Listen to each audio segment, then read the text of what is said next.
Hello and welcome to Collabfest 2020. My name's Johnny, I'm the co-founder of the Craft Beer Channel, and I'm here with my man Brad. I'm Brad, also a founder of the Craft Beer Channel, Johnny. Yeah, I could have said that, but I just tried to claim the glory for myself. Welcome to Collabfest at home. I know it's not the way that it usually happens, but it's going to be such an exciting couple of hours. We've got some amazing beers coming up, some amazing tours, and obviously some great interviews with some of the people that were making these beautiful, beautiful beers. We've got some show notes to kick off with before we get stuck into the beers. No, Brad's already stuck into the beers. That's cool. So firstly, you need to keep up with this on Untapped. So if you're an Untapped member, go to there and you will be able to rate all the beers. They're all live already. And we're going to have a leaderboard that's going to be calculating as this live show goes on. And we're going to pick a winner at the end of this show. If you don't have the Collabfest beers with you right now, what do? Mate, you go on Brewdog. What's it called? Brewdog Now? The live app. You've got the notes, Johnny. Let me see the notes. Have some notes, my friend. Brewdog Now app. Get on it right away. Download it. And it's like magic, Johnny. You can order beers if you live near a Brewdog. You can go and pick them up almost instantly. Yeah, absolutely. I'd say it's better than the Argos app, Johnny. There you go, and you can have that Brewdog for use on your socials. So yeah, guaranteed within an hour if you're in the catchment area, or you can pop down and pick it up yourself and you have it straight away. Finally, also while we're plugging Brewdog Now, also remember Wings Wednesday, where you can get delicious for £10. You can get pretty much unlimited wings at that point, given the amount you get. So every Wednesday, check out that. But yes, Brewdog Now if you haven't got the beers. Fun times now if you do have them. So we're going to go to our first segment, which is with James and Martin, the founders of Brewdog, who are going to have a little chat with you and I believe taste all of the beers. I think 15 minutes is more than enough time to taste over 70 beers. I'm like on my 35th one or something, so I'll be fine. James, did you start without us, mate? Just want to say a massive welcome to everyone. So Collabfest is one of my favorite things we do as a company. All about fantastic new beers, supporting up and coming breweries, doing fantastic collaborations, and spending a weekend tasting some exciting cutting edge beers. And even though we can't do that normally in all of our bars, we're delighted to still be able to do it digitally. Go to the app, Brewdog Now, order some of the beers. Hopefully you've got some of them in your hands, but some of the beers are amazing this year. So thanks again for joining us. And I think this year we're actually setting a record. So we've got over 80 beers from 18 different countries. And this officially, according to Guinness, I'm not sure they can do records for us, probably won't. Almost according to Guinness, is the biggest ever beer festival globally right now, today.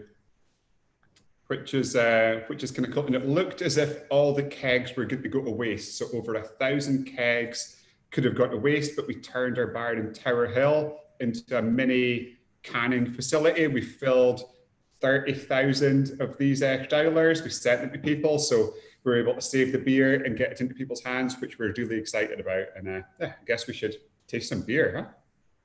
Let's do it. Let's kick it off, Andy.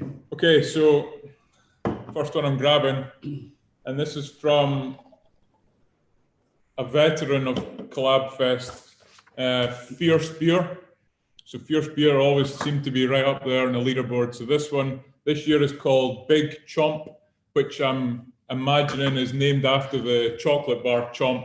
So big imperial stout, and we'll have, I assume, a lot of caramel in there as well. So this brewery is really close to where we are in Ellen. It's actually like 10 miles away. So 9% big imperial stout. And not just an imperial stout. With the nose and that, it's got a huge,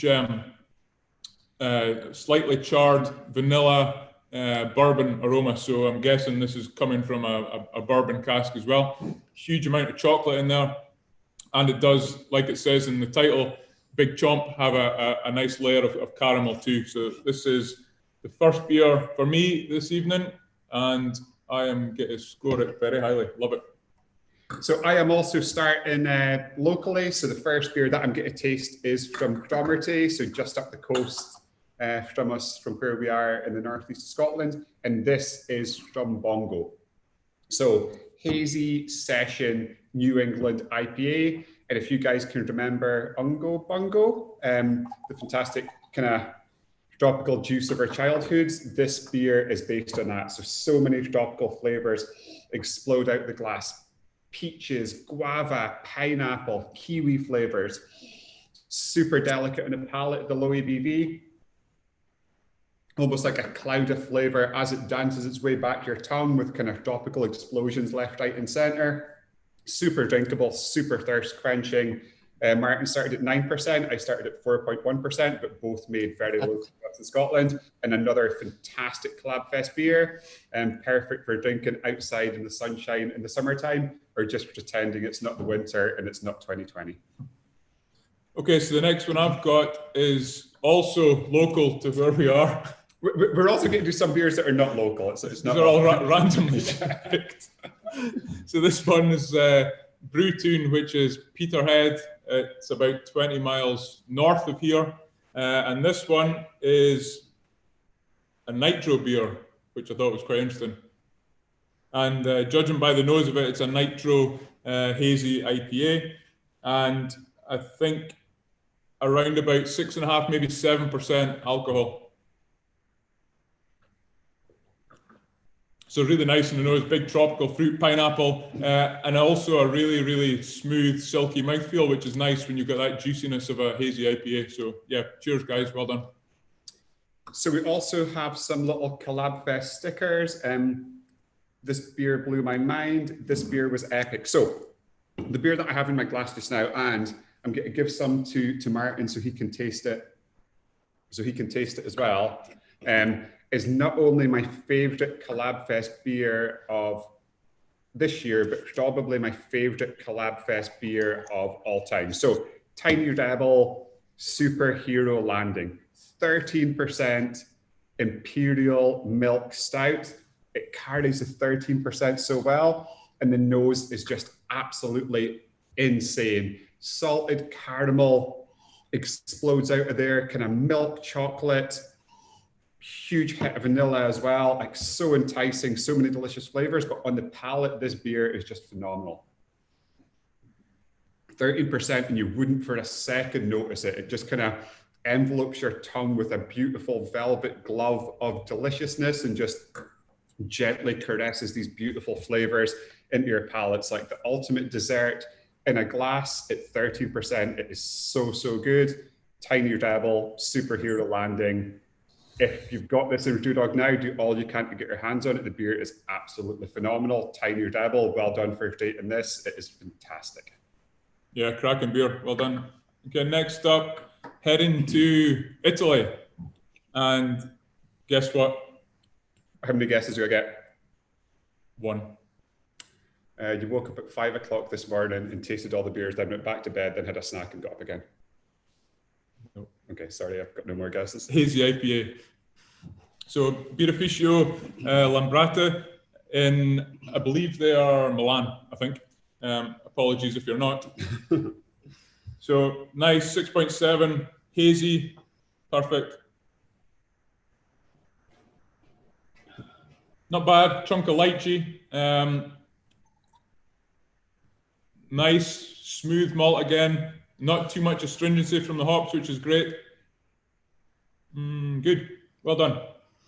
Okay, so I'm going to Dublin now. So Orbit collabed with our bar in Dublin. Our bar in Dublin's possibly my favourite one that we have ever opened. It's down in the docks. It's got a rooftop terrace. It's kind of just on the edge of the water. It's absolutely beautiful down there. Fantastic city. And this beer, with Collabfest, you kind of get these kind of crazy beers, which kind of seem like they're all of the things in one beer. So this is an Imperial Ramble Quake Milk Stout. Sounds like it shouldn't work at all, but it absolutely works so well. Loved Rambles, used to spend my autumns picking them with my grandparents and making Ramble jam. And this beer just takes me back to being my grandmother's kitchen. Got the Rambles in a bucket, putting them in the pot to make the Ramble jam. Some really interesting dark malts in there as well, a little bit roasty, just a hint of kind of menacing smoke to give it a kind of edge and an undertone. Nice, luscious mouthfeel being a milk stout. And the Ramble flavors just come through so well at the end. Quite light in body for 11%. Just a great beer for a dark winter's night like this, when you can kind of pour it in your glass and just keep going back to. And every time you go back to it, you get different flavors, different nuances. Again, well done, with brother. A fantastic Collabfest beer. That's right, you guessed it. Hazy IPA. Okay, this time Citra, Mosaic, Simcoe. Kraken, smooth, beautiful, really punchy orange in the mouth. Some really nice guava, a little bit of passion fruit as well on the aroma. Really nice in the mouth, so no astringency at all, super juicy. 5.1% ABV, and you can get this on the Brewdog Now app, and it will be delivered straight away. And this one is called Hazy Jane. It was just a small joke. Is that Hazy Jane? It's Hazy Jane. Good joke. Yep. Okay, this is not Hazy Jane. This is from the Brussels Beer Project, and this is a white stout. I remember the first time we made a white stout, we launched it in Brewdog Camden, and Lucy Peacock, who was phenomenal, who was the manager of the Camden bar at the time, had to go and find blindfolds. We blindfolded everyone whilst we were doing the tasting and got them to tell us what colour they thought the beer was, and everyone thought it was a dark beer. We took off the blindfolds and it was a light beer. Unfortunately, the only place you could find blindfolds in Camden was a sex shop, so that was a very interesting little beer tasting. So they were blindfolded and handcuffed. There was no handcuffs involved. Did you handcuff anyone? I did. Okay. So white stout, it's got coffee in it, but quite interestingly, it's decaf coffee they've got in there. So they've infused it with decaf coffee, so perfect for drinking all the way up until bedtime. Tonka beans and also vanilla beans in there as well. So huge coffee hit in the nose. And when you taste it, it's a beer that messes about with your senses. Everything tells you it's going to be a dark beer. You get vanilla, you get coffee, get a little bit of roastiness, you get chocolate in there, and you look at it, and it's not a dark beer at all. An amazing beer, messes with your head, fantastic coffee hit, delicious. Brussels Beer Project, fantastic beer. Great job. I've come back to Tiny Rebel. Well done, Dan, as well. Have you tasted all your ones? All done. So out of the beers, I think they were all absolutely fantastic. For me, special mention to Stormerty, the Session Tropical New England IPA, absolutely fantastic. But Tiny Rebel, hats off to you. We salute you. You've made one of the best Collabfest beers of all time. It is epic. Well done. Thank you. Thanks, guys. That's not all the beers, but it's still impressive. And to keep your palate going is mightily impressive over that many beers. We are currently on some delicious Collabfest beers ourselves. I've got the Stout Pout. And I've got the Jam Junction from Gypsy Hill. And they're both tasting amazing. The Stout Pout has like this amazing kind of marshmallow, like pink marshmallow vibe, which is absolutely delicious. And I mean, yours is liquid jam, right? It's jam. It's straight up jam. Raspberry jam. There you go. There's the specifics that we're looking for. There's the Master Cicerone in the making. Never. Right there. Cool. Well, thank you for that, guys. Just to remind you, if you haven't got any beers at the moment, you can go to the Brewdog Now app, where you can get hold of some of the beers. You can check out what's actually on tap if you go to the local brewery, local bar website and see exactly what you can drink there and order that, and obviously food and all the other delicious stuff you might need for today's live show. Don't forget to go on Untapped as well, guys. We're doing a ranking live. So it's going to be exciting when we find out what you've all chosen as the best. Absolutely, yeah. Best And we'll of be the best. making our way. James has already tasted one of the ones that we'll be tasting later. So we'll see if we agree with his appraisals on the Unsomnia. Whew. The couple of punks to liven us before we started is starting to kick in. So just quickly, guys, if you don't know who the Craft Beer Channel are, we're a YouTube channel that talks about great craft beer. We do documentaries. We do sofa sessions where we sit down and drink, and it looks a lot like what James and Martin just did.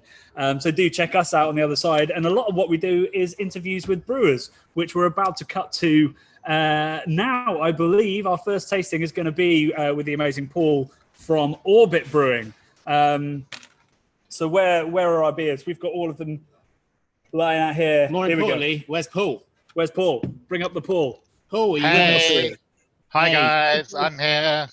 How are we doing, Paul? You well? I'm very well indeed. Yeah, I had to pop down to the brewery earlier this morning to fix an air leak but it's all fixed, and I'm back and ready to tuck into some of these beers. So Amazing. There we go. So why don't you tell us a little bit about the collaboration day that you had with the amazing people down at Shepherd's Bush Brewdog and the beer that you've brewed? Yeah, sure. So we brewed a beer we called Salinity. That's it's a salted Baltic Porter, or a Saltic Porter, or even a Baltic Salter, you could call it, I guess. Lots of ways to go with that. So we basically started off the collaboration process with the people down at Shepherd's Bush by sort of firing ideas backwards and forwards over email. And the sort of kicking off point was the fact that at Orbit, we focus on kind of slightly esoteric kind of European beer styles. That's kind of thing we do. So that was like where we kicked it off from. We're like, right, let's take like a slightly lesser known kind of like sort of European kind of beer style and go from there. And I think the final two was like it was between like a Goza and a Baltic Porter. So we went for the Baltic Porter. We knocked together this idea of doing like quite a strong one. But then fermenting it with like a Kolsch yeast, which because a Baltic Porter is like, it's kind of like a porter that's kind of been lagered as well. And we thought that it was quite nice to do it with a Kolsch yeast, because that's kind of like halfway in between a kind of an ale and a lager as well.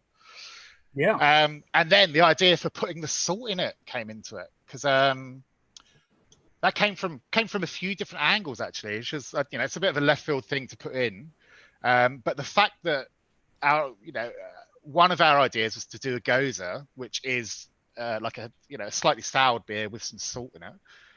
And we're like, oh, okay, how about a Baltic Porter with some salt in it as well? And then that kind of reminded me of a beer I brewed at a brewery I was at before called Mad Hatter up in Liverpool. We did this big like salted caramel kind of quad beer. And I'm like, ooh, that tasted really good. So maybe the salt could work with the caramel in this kind of thing. And then the piece de resistance, if you know what I mean, the idea of the Baltic Porter, the Baltic Sea is like the least salty sea in the world. And I just went onto Google, checked out what the average salinity level of the Baltic Sea is, like how much salt is in it. And would you believe it's a 0.8 grams per liter, which is exactly the amount of salt that I added to the last Goza I made. So I'm like, this shit writes itself. So there you Things go. are meant to be. So the Baltic Sea is the least salty sea in the world. Yeah, that's right. It's because it's like an inland sea, and it's the way it connects to like the oceans is through a tiny little strait. So most of it is kind of like fresh water. Actually, it's like the anti-Dead Sea, which is mega salty. This is basically it's very difficult to stay afloat in it, especially when you've been drinking a heavy Baltic Port, right? Yeah. So yeah, that's where the idea for it came from. It's absolutely delicious. When I was growing up, one of my favorite biscuit, we called it a moo cow biscuit because I was a kid. I don't know what they're actually called, but those malted biscuits that had a cow on them. I think they're just called malted milk, aren't they? Just malted milk biscuits. Oh, yeah, malted milk biscuit. Yeah, that sounds reasonable. Should have gone with that rather than embarrassing myself. So yeah, it's got a real like malted milk biscuit vibe, some lovely salted caramel, hints of licorice. Yeah, for sure. And it's not like, I think lots of people are a little bit worried about Gosas and salted beers. I think like, I don't want to drink something that's salted, but actually all it's doing, I think, is enhancing some lovely kind of caramel sweetness. It's really good. What it's doing for me is like sometimes salt can be a bit overpowering, but it's just that little bit of salt is making it moreish, and it's bringing out the sort of chocolate caramelly note. I'm going to start in my tasting notes. I'm going to start going, it's not a lot of salt. It's a Baltic level of salt. That's it. And people are going to think I'm real smart. Or just wonder what on earth I'm talking about. What can you tell me about the Baltic Porter? Like, I love the idea of using Kolsch yeast in a Baltic Porter. That makes so much sense because it's it's one of those hybrid styles, which is, I think, is it an ale yeast traditionally, and then it's lagered a bit like a Kolsch? Yeah, that's right. Yeah, because like at Orbit, our sort of main core beer we do is called Nico, which is a Kolsch Kolsch style beer, and we use that yeast strain in that. And we ferment it at like quite a cool temperature to get some really subtle kind of yeast ester flavors out of it. and then lager it for quite a long time. It gives a really smooth character, and I think that's worked really well with this. Like it's 8.2%, I think it came out at. You know, and it really, really kind of hides that. I know that's a bit of the cliche, like people say, oh, it hides the alcohol level really well, but I think that slow sort of low fermentation with the lagering, it just really smooths it off. It's a very rounded and smooth beer. Like, yeah, it reminds me a little bit of like the big like the Salvators and stuff of Munich, like that kind of sweet licoricey-ness, and instead of bitterness, we've got a bit of salinity that means that it has a crisper, more kind of refreshing finish. It's absolutely beautiful. If I had to compare it to something that came out of the ocean, Paul, I would compare it to a bit of beautiful sea glass, glinting, that's incredibly soft, worn down by millennia of just moving around in the ocean. So soft and smooth, Johnny. So beautiful. But then if you drank it, you'd have a lot of trouble when it came out the other end. That is true, but at least it is rounded off. That's it. Yeah. Easy exit. There you go. What a wonderful image we've conjured there for what is a very, very delicious beer. I'd love to hear a little bit more about your work at Orbit as well, because obviously you were up at Mad Hatter, which made lots of very, I guess, esoteric, idiosyncratic beers, like lots of unusual flavor combinations or food combinations, I think, came in. And you've brought a bit of that to Orbit, who I think at the time, were very well known for their culture and being a bit more traditional. Mm-hmm. Yeah, that's right. In fact, when I was up at Mad Hatter in Liverpool, I think in 2015, we collaborated for Collabfest then and did with the Brewdog up in Liverpool up there. And bizarrely enough, I think we did an alt beer, which is like completely out of sorts for Mad Hatter at the time. We did like quite a straight sort of beer, And now I'm at Orbit. I've brought like a bit of that Mad Hatter kind of weirdness down there. Like we resurrected the tzatziki sour beer that I used to do at Mad Hatter. We now do that at Orbit as well, which is it's probably my favourite beer that I've ever brewed. Actually, sort of getting those flavours of sort of yogurt, mint, and cucumber like into a really light spritzy sour beer. That's a good one. It's one of those beers, I think, that back in maybe 2013, 2014, back before beer went, craft beer went a bit more mainstream. It's one of those beers I look back on as like being really of its time, like a kind of defining thing along, with like Unhuman Cannonball and Gamma Ray when it first came out, Thorbush Jaipur way back in the day. Like, it was a force. Yeah, that beer was way up there. And I remember it being one of those mind-blowing moments for me when I was getting into craft beer. And I think it might have even been the first sour I had, and it had cucumber and yogurty vibes and mint. Well, thank you so much for the compliment, Johnny. You're making me feel extremely old, but I'll let that one pass. You have got a very wise beard, Paul. Love your beard, man. Yeah, it's going very salt and pepper at the moment. It is, isn't it? Yeah, it's going Baltic and pepper. You're like a hairier version of George Clooney and Jarvis Cocker. Oh, that is a bigger compliment. You're my favourite out of the two at the moment. Hey, Brad gets very kind when he's had a compliment. I must admit. Well, Paul, thank you so much for joining us. That beer you're is welcome. Delicious, guys. If you love that beer, do go onto Untapped and rate it highly so that it can win this competition. We've got lots of other beers to drink, so we could well find another favourite. But I thought that was a stunner. It was just absolutely stunner. We're only at the start, Johnny. They've got time. They could go on the Brewdog Now app and they could bloody get some, drink along with us. If your local Brewdog bar does have it, you can go to Brewdog Now and pick that up. Right, where are we on next? So our next segment, we're going over to Berlin. So Berlin is a fairly new site from Brewdog, but they've taken over the old Stone site, and we can see it on the Zoom. You guys can't. It's looking amazing. It looks epic, like seriously, ridiculously epic. So we're going to go join those guys for a quick chat, maybe a little tour, I think, and we will join you guys again for another tasting with Brussels Beer Project and David, their head brewer, for I think it's fair to say another idiosyncratic but delicious beer.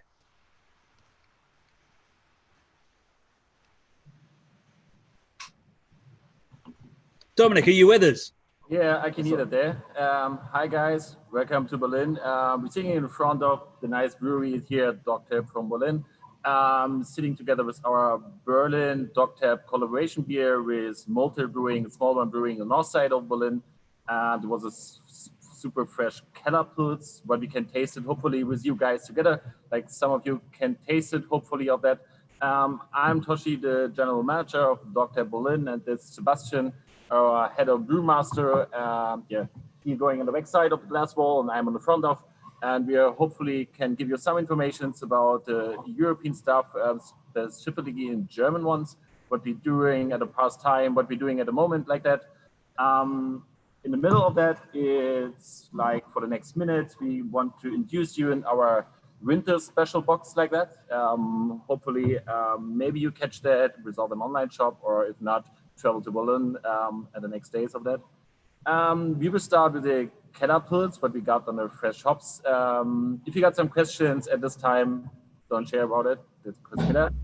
We're going with multi-brewing together and brewing dry hopped, unfiltered Kellerpilz with fresh hops from the field. We drop up the hops like for 6 or 8 weeks ago in Czech Republic and on the north side of Bavarian. Sebastian, what do you taste for that? So typically it's lager forward, so you smell a lot of yeasty, fresh notes on top with the wet hops that got put in. Czech hops obviously is a bit more floral, a bit more earthy. So yeah, nice. It would be great to know what sort of the loose definition of Kellerpilz, and also a little bit more about fresh hops. So these are hops that haven't been dried. So there's probably some aromatic compounds that are still in there that haven't been destroyed by the drying process, but also you have to use them in a very particular way. Unfortunately, I wasn't there when they brewed the beer. But what I can say is the wet hops, obviously they you use a bigger amount and you put them in because you don't work with the little pellets. So you get the more, I would say, earthy, a bit more plant notes to it. So it's like yeah, it's a bit more round. Sorry. Yeah, it's really like that. And what about Kellerpilz? So Keller's German for cellar, right? So oh yeah, I didn't catch that one earlier on the question. Sorry for that. Yeah, that's great. Yeah, basically it's an unfiltered, fresh from the tank beer, which they just straight not bottle it but keg it in that way. So yeah, it's just unpasteurized, fresh from the tank beer like it used to be, basically. I'm thinking, and also the refreshment dates or like the best before dates to taste this beer is really on the first day. So after you brew the beers and fill it up in kegs, bring it to your home hopefully for that, and you feel and you smell of that a bit from the green plants of that, and like the oil from all the hops. It's slowly coming to your nose directly, and the unfiltered. Hopefully you guys can see it of that. It's a bit heavy for that. It's like on Kellerpilz lager section like that. But yeah, it tastes very great, and thanks for this guys together. Especially some updates from Berlin or like Germany. What we're doing here at the moment is we got a special winter box of that. Sebastian and the great team, they got 3 of the special beers inside of that. It's a pumpkin spice ale. It's like a mullet wine hot one, but especially for the cold time. The third one, it's a red lager, a traditional one, and the mixed packets of our regular beers, what we brewed here. We're very proud of them for all the stuff from direct here from the brewery. It's like the regular, it's a punk pale ale, Elvis juice, and specifically Kiezkeule and Zwickel Helles, exclusive from Berlin. So yeah. It would be great to hear. I mean, obviously, Germany's seen as quite a conservative drinking nation. You have their lagers, their Weiss beers. What's it like? I mean, Berlin's an incredibly international city, so maybe it's slightly different. But how do people respond when you come out with a pumpkin ale? Are they super excited to try it? Are you getting to change minds as you go? Well, there's traditions to spices and all this kind of stuff.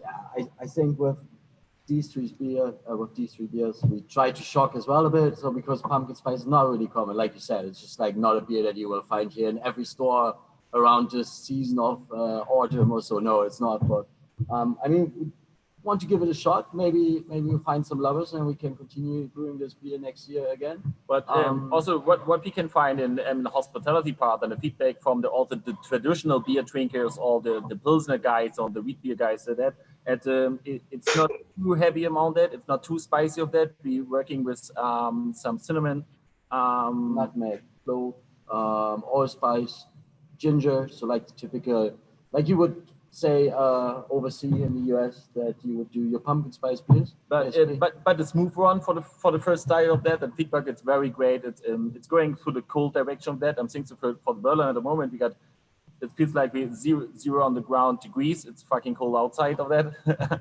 Most of the guys want to drinking mullet wine or going to Christmas markets, but for all you guys in Europe, you know that it's not possible at the moment. And for that one, it was a nice idea. It was a pumpkin spice, a mullet wine one, traditional red lager. These beers are special agent only in this box, or like for maybe the past time we can order that on the European online shop. For the e-commerce, also it's a super support. But for sure, the mindset, we can change it a bit better. Also for the traditional German ones, it will be good. And what about when you brew something really traditional and kind of niche, like a Keller beer? Is that a lot more pressure on the brew team to absolutely nail it? Yeah, well, obviously, Keller beer is like a beer style that everybody can judge on, that everybody knows from the legal drinking age up to, it's obviously it's very challenging. Every little mistake that you put in, you will notice straight away. So, and everyone else was noticed straight away. So yeah, but that's a nice kind of style then, because you can show what this brew kit that we have here is really capable of, and so it's a bit easier if you got a bridge for the most of the German drinkers. They're really proud of the Reinheitsgebot and like that, and they want to drink only the beers of that. But we can open the mindset with a bit special one on the side. It's super easy if you're going to the New England IPA, but you told them, oh, it's not a really Reinheitsgebot beer, but taste it for that. The feedback, it's very great, and the mindset, it's open for that, to taste different style, different beers, and also call it beer. And not just, it's not a beer for me, it's a traditional Bavarian guy that's sitting there with a big of Stein and says, it's not my beer. Yes, for sure it's a beer, but taste it like a zipper of that. It's working very well, yeah. And just a final question would be, what new and exciting is happening over at Brewdog Berlin that you guys can tell us about? Because it's obviously an incredible site. We'd love to hear what's coming out soon. I think everybody had the light speed already. I hope so. That was one of the beers that we produced here for European market as well. I think it was a really exciting one. Like it is sort of pina colada in the light version, I would say. It's very, very fruit forward, peachy. It has a slight coconut note to the side, and that's why I say it's pina colada. But also 2 weeks ago, we were a really special one with some neighbors here in the south side of Berlin. They call it Rettergut. It's like, hopefully they take all unused products, so like fruits that don't look very nice for supermarkets, and they would usually get in a bin. They just save them, make products out of it, and we coupled up, and we just brewed a beer with like fruits, bread, and basically just got all like meshed in a beer before it went into just food waste. So that was a really nice beer, like New England style. So very cloudy, very fruit forward, but still hoppy. So it was nice. Yeah, it was a really good brew. and super fresh. We fill it in cans, and here direct in the brewery at another building, we got a can filling section, and we fill the beers here directly. I'm thinking 2,500 cans of that.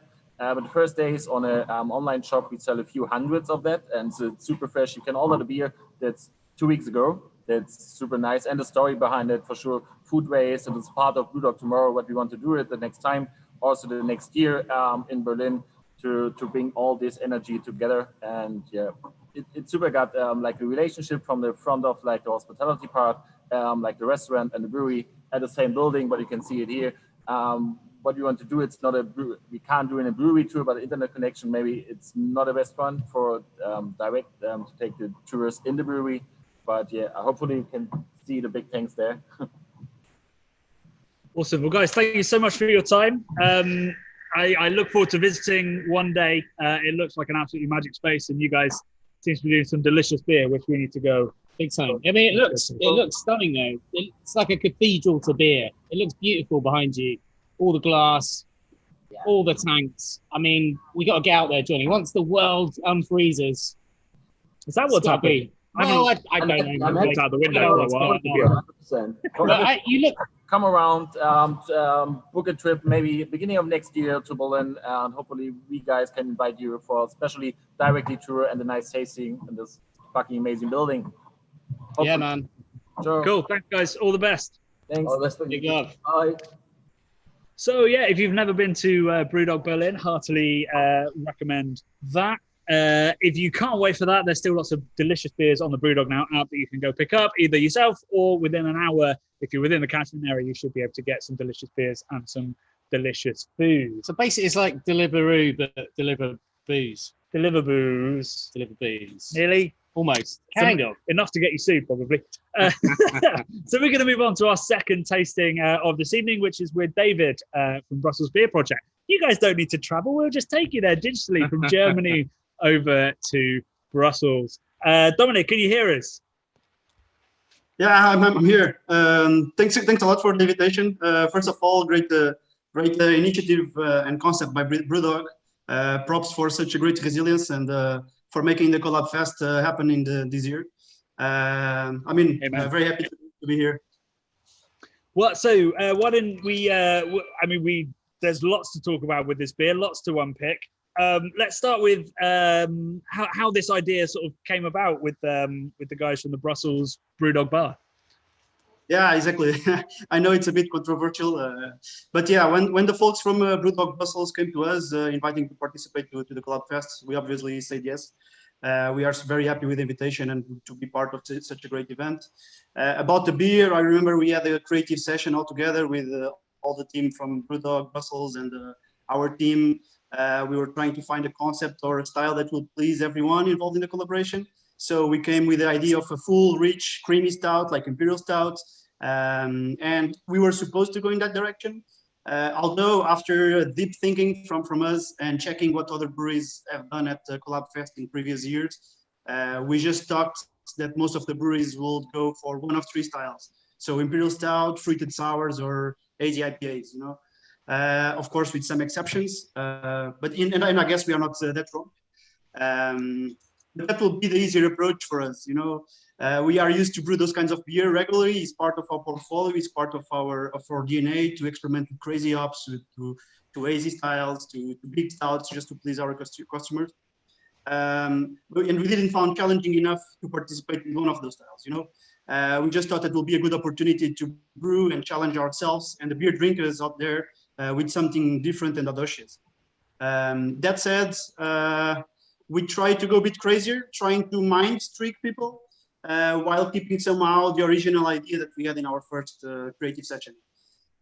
We see these collabs as a great opportunity to try new ingredients, new concepts. And so after all, we decided to go for a kind of a white stout. I know white stouts, they can be a bit controversial and confusing, especially in countries with such strong roots in the style. But also, if you go into the history of stouts, you will see that stouts used to refer to strong and not to dark. But I don't want to follow that that path of conversation. But anyway, I see white stouts more as a concept than a style, and we find them a great playground to try to make flavorful and surprising beers, and it can be seen as a mind trick to all of the beer lovers out there. So what's stouty about this particular beer? So people recognize, like, either it's seen as like this Guinness-esque, dry, roasty, coffee, kind of leathery kind of flavored beer. How much of that can you bring to a white stout? Yeah, I mean, our goal in this is to include stout characteristics into a blonde beer, basically. People, by looking to the beer, they will expect something pale, hoppy, light, bitter. But then we give them still a light beer with 5.5% alcohol, but cream, sweet, with a thick mouthfeel, some roasty flavors like coffee or chocolate. I can share a bit what we used. I mean, For the malt base, we went for UK Marisotter for some rich malty flavor, trying to give a lot of body and creaminess with flaked wheat, unmalted wheat, malted wheat, oat malt, oat flakes. So basically, what we normally use to give this full body and some smooth mouthfeel. And there's also a touch of lactose, which being an unfermentable sugar, it contributes to a fuller body and creaminess to the final product. I can share about the hops. We went super assertive with 45 IBU Colombos for a good bite of bitterness, which sometimes you can relate to some bite that you get from the roasty flavors from the dark malts, which we didn't use, of course. And then a touch in the whirlpool of a nice variety HBC 472, which is a kind of a sister of the most famous Sabro nowadays hop, which give you like some coconutty and woody notes, which sometimes they are found in stouts as well. I mean, and after the clean fermentation, we try to keep super clean as much as possible, fermenting low in temperature. We use decaf coffee beans, so kind of a partnership with our neighbors in Brussels. Wide Awake, it's a micro coffee roastery just next door to us. So like 2-3 months ago, they released their decaf beans. They call it Sleep Well Beast, if I'm not mistaken. I mean, and we're extremely impressed with the aromatics of it. A nice strong caramel, cacao, nutty aromas like macadamia, some nice fruity notes like pears. I mean, for us, it really smells like normal coffee beans, and we thought it will be ideal in this collaboration to use this kind of beans. Also, the method they used is different than the normal decaffeinating process, which is more economically sustainable and with a lighter footprint than the standard decaf process. I mean, so we thought will be ideal to using this in this kind of concept of white stout. I mean, for those that like coffee flavored beers and are afraid of drinking them at night, they can drink it now at night. They are decaf. There's no caffeine. You cannot sleep after. I mean, that's the star of the beer, of course. But then to balance it, we used cocoa nibs from Ghana, from a fair trade supplier. We used a tiny bit of American oak chips to try to give that small woody note as well, with some vanilla coming from the oak chips. And then we did a tincture of tonka beans. Tonka beans, for you that don't know, it's a kind of a bean from Amazonia that gives a lot of flavor. It's very flavorful, with some notes of cinnamon, notes of vanilla, tobacco, and that's it. What you think about it? I think it's a genius beer, man. I applaud you. It's really messing with my mind. Like just looking at it, if I close my eyes, I'm drinking a stout. Yeah, well, I just did that. I didn't know whether the camera was on us at that particular point, but I gave it a go, and I recommend if you've got this beer at home, just give it a go because it's definitely got nuttiness, like macadamia nut notes, some honeyed notes, some cinnamon for sure. It's not huge on the roast, and so you think with a blonde beer, like, oh no, I can understand this. But if you close your eyes and then do it, suddenly you're like, how is that a blonde beer? I think it's because our we're so led by our eyes and our sort of like pre-notions of what something should taste like by how it looks, that you just sort of go, nah. But if you shut your eyes, honestly, I'm in heaven here. This is brilliant. I love it. Yeah, I love it. And I think it's beautifully balanced as well. Like you've got tonka in there, you've got vanilla in there, you've got lactose in there, you've got coffee in there. All of these things that most breweries would use to dominate a beer. They'd be like, this is a coffee stout, or they'd be like, this is a tonka bean stout. But you've managed to put all of these delicious flavors together, and each one adds a nuance rather than just sort of being in your face. I think it's an absolutely stunning beer. David, I'm calling you the Heston Blumenthal Belgium. I mean, I think it's. I hope next year is possible. Yeah. Yeah, I think it's brilliant. And the body on it as well is fantastic, which is come from that lactose, the oats, the wheat. It's just, I mean, I think at the moment there's this sort of trend in craft beer to go towards, more simple, more crisp, more drinkable kind of stuff that's starting to happen. But this just shows that you can still achieve that, even if you're going to put lots of different ingredients in there. It's, if you put 5 ingredients, 5 adjuncts in, it doesn't mean you're going to end up with an unbalanced beer if you do it right. And I think this is a bit of a masterclass in that. Is it like when Coca-Cola did Tab Coke and it was clear, but it tasted like Coca-Cola. Whoa, back up. What's Tabco? Tab, oh, you're too young, I think. But Tab was like Thanks, this man. clear Coca-Cola. And it was like, it just mind-blowing that it tasted like Coca-Cola. And it was totally clear. And this is doing the same thing to me, where your preconception just totally obliterated. As soon as you shut your eyes, you're like, mate. And I like the fact that you said, you know, if you're from a culture that's rich in what you know, the heritage of what a stout should be, being a dark beer and all the rest of it.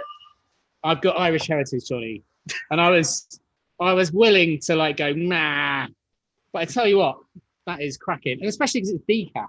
Well, yeah, that was going to be my next question. Why did you pick decaf? Is it because we mostly drink in the evening, and you were like, it's probably a silly idea?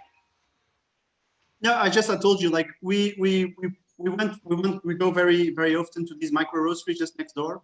They are super craft. They have a super micro. They just roast it in place, and we feel the flavors just next door to our brewery in Brussels. So we go there very often to pick up coffee for ourselves, and we try at this Sleepwell Beast, which is the coffee that they roast there. And we're just astonished by the aroma of the decaf. Normally, you associate with the decaffeinated coffee like a very I don't even know how to describe because I don't drink it, you know.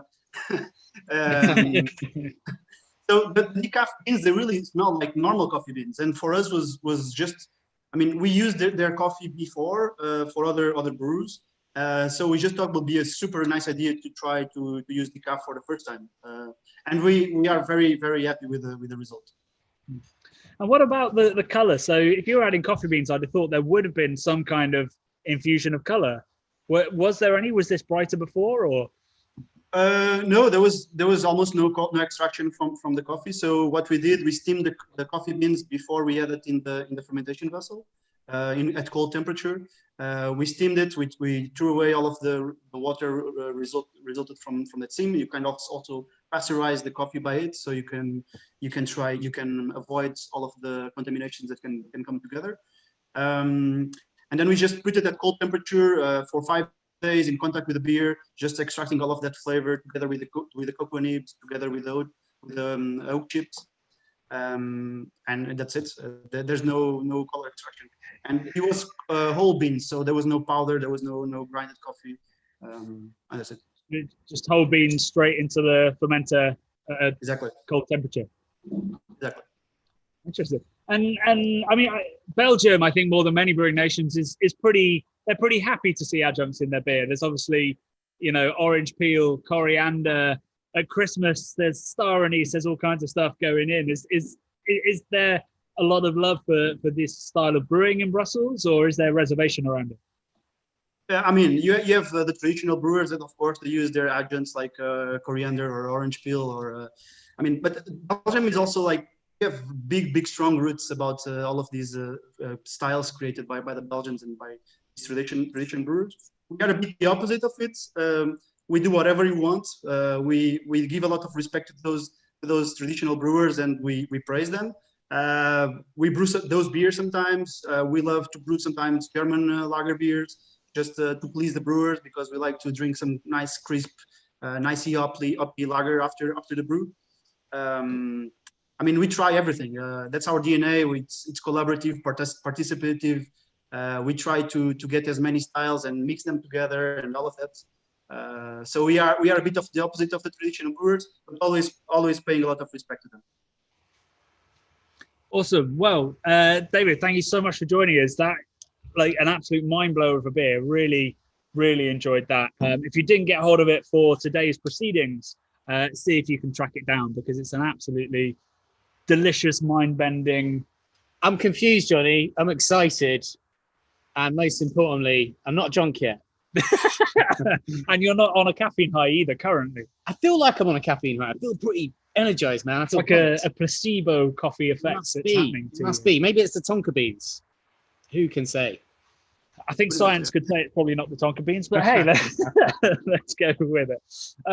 So our next trip, like we said, we're traveling for you guys. We are off to Australia now, which means that this Zoom is now better traveled than I am in just the hour that we've just had. So we're going to be joining Calvin over at Brewdog Australia. for a chat and for a tour and to see what life's like in Australia, because I think it's a little bit more normal than it is here, maybe, depending on where you are in Australia. Calvin, tell us everything. Hey guys, can you hear me? We can hear you. Great stuff. Yeah, not to rub it in, but yeah, pretty normal here. So you join me on our amazing patio here in Dog Tap Brisbane. Behind me, you can't see because it's 3 a.m. here. We've got the amazing Brisbane River. And you'll see some lighting in the far back of me, which is the Gateway Bridge. So it's a really amazing spot that we've got here in Dog Tap Brisbane. And yeah, we're delighted that we've been able to do a little bit of the kind of Collabfest spirit over here. So yeah, as you say, things have been relatively normal here. In fact, the Saturday we've just had has been the best day in Dog Tap Brisbane since COVID hit. We managed to take $44,000 over the bar today. So yeah, pretty normal. So yeah, we're all feeling pretty lucky to be here, especially looking at some of the I know, right? But yeah, we're feeling pretty lucky to be here, especially given how aware we are of some of the other restrictions elsewhere in the world. However, it did mean that we weren't able to get any of the beers over from the UK. Just logistically didn't really quite work for us. So one of the most important things for me here is making sure that even though we're like 13,000 miles from Ellen, that what we do here is really, really true to the Brewdog spirit. So we actually hosted our own little mini Collabfest here. So we actually brewed 4 different Collabfest beers here, and it was exactly what Collabfest was about. I gave the task to the bar team here to go out and arrange 4 different brews completely themselves, and 6 weeks later, here we are with 4 amazing beers. So I'll talk you through slightly what we did here, and then I'll show you the brewery and the rest of the tap room. So the first beer that we did here is the Dog of War by by Black Hops. So Black Hops are a great wee brewery down on the Gold Coast, so about an hour south of here. They were just voted best brewery in Australia.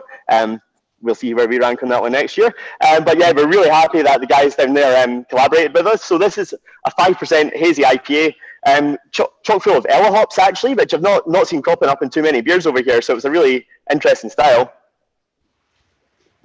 But yeah, super easy drinking.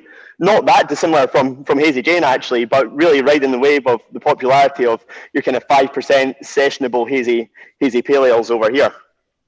We're also really pleased to brew with Brew Haha. So Brew Haha are a great wee brewery up in the Sunshine Coast hinterland. It's the kind of place that if you were retiring to move somewhere and open a brewery, that would be where you'd end up. So it's about an hour north of here.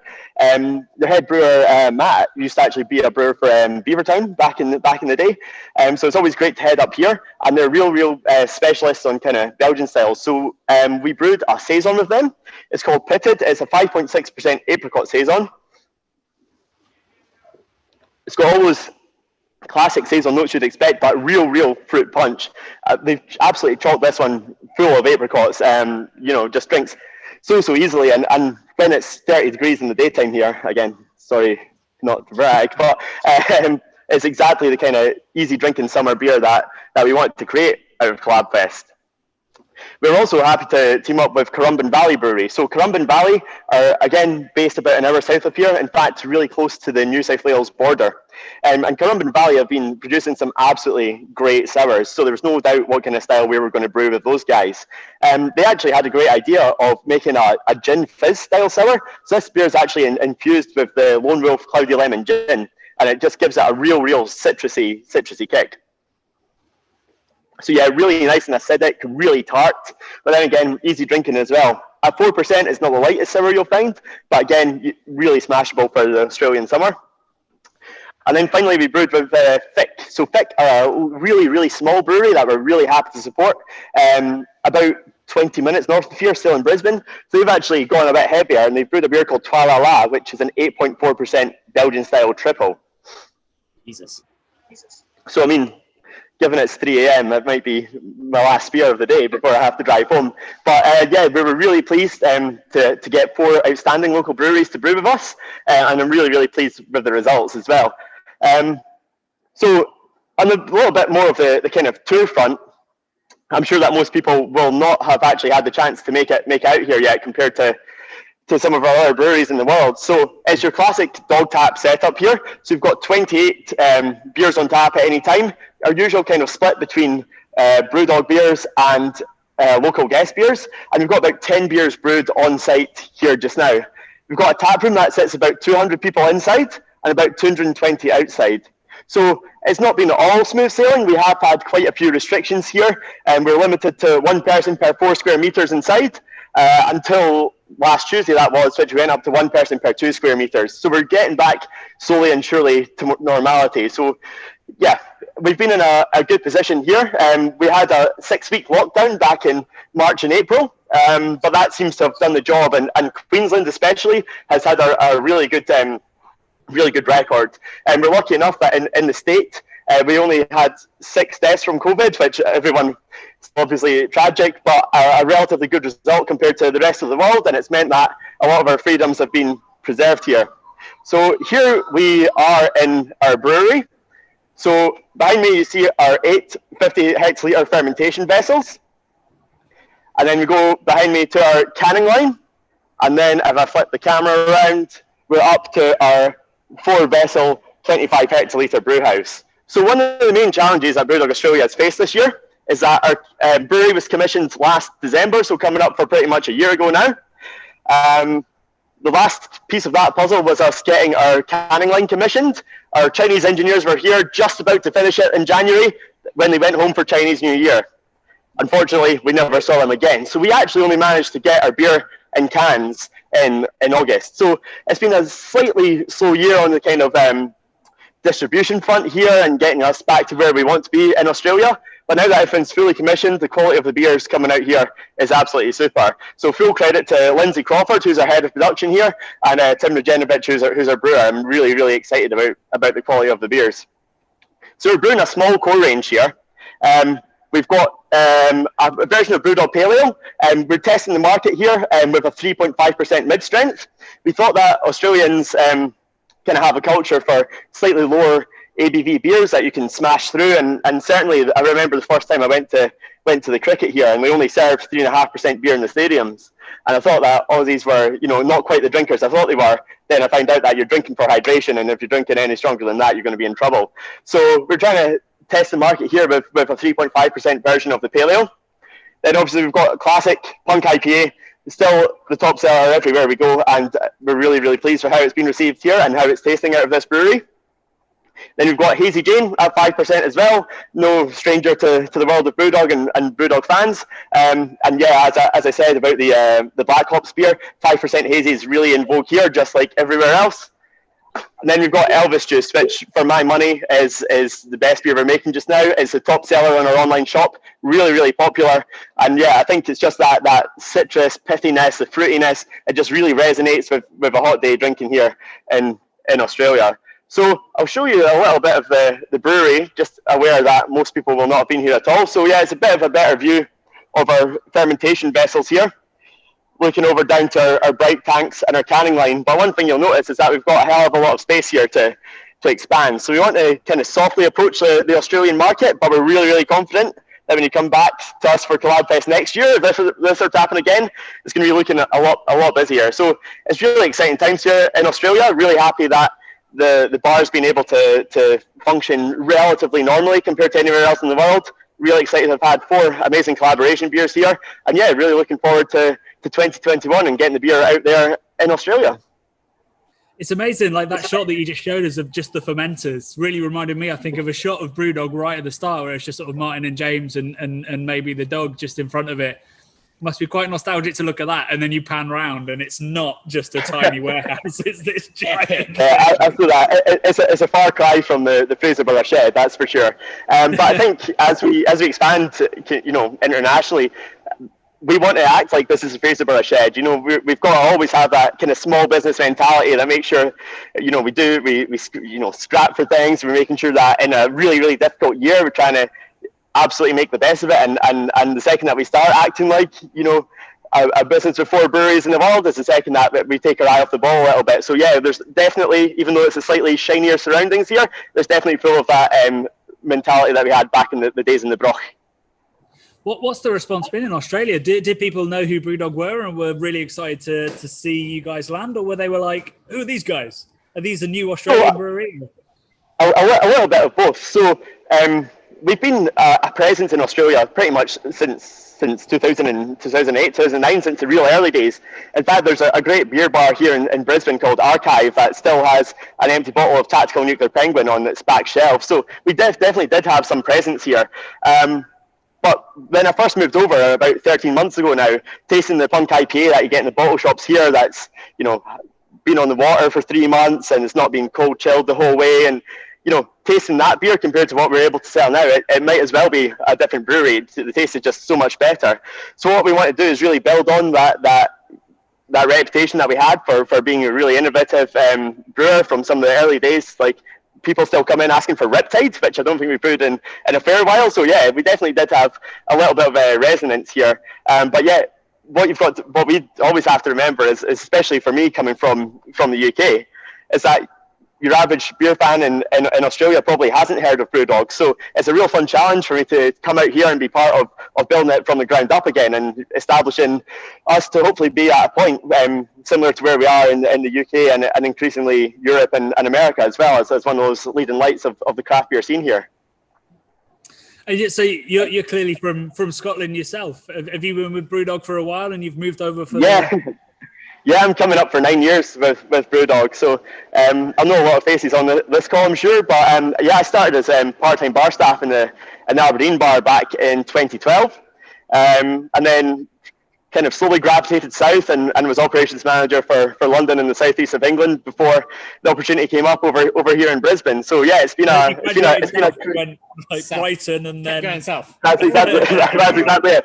Yeah, Aberdeen, Edinburgh, Newcastle, Soho, then yeah, eventually Brisbane. So we're having a wee look at sites in Melbourne and Sydney just now, and we're hopeful that in early next year we'll be able to have some exciting news about that. So yeah, there's even more south for me to get yet.